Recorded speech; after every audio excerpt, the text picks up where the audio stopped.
We are already seeing in our industry, significant economic impact from piracy, and that impact has an immediate effect on the number of movies we make, on the risks we take, on the kinds of investments that we make.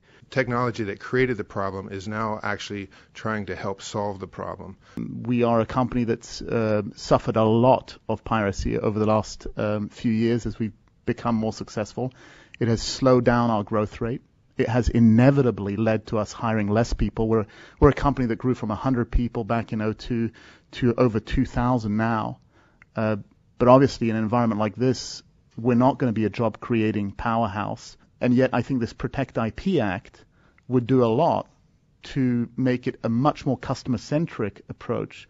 Our problem that we're seeing is there's lots of piracy, pirated content available on sites that make things very easy to upload and download. A consumer believes that they're on a site that's supported by a content owner when it actually isn't. And they think, well, it's so easy, it must be. I find Netflix is on in my house probably at least as much as the cable television with my kids watching it. I think these are experiences that consumers really like.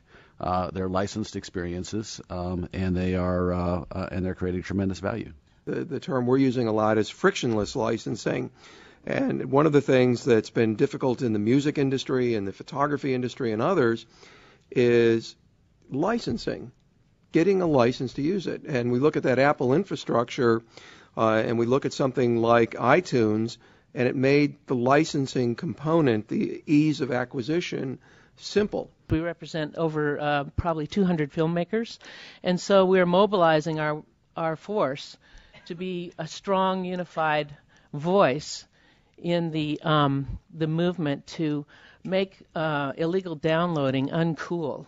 Fully 84% of people that don't play an instrument or make music wish they could. And so Music Mastermind, we empower that goal of being able to create, being able to enter the musical dialogue and become fluent in the musical language. And we show people, we actually make it fun to do, we kind of gamify the whole process, and they get to see that they own something, that they've made something. And by them actually experiencing that for the first time, they starts to understand the value of making something and owning intellectual property. There's something like $60 billion worth of U.S. software being stolen every single year around the world.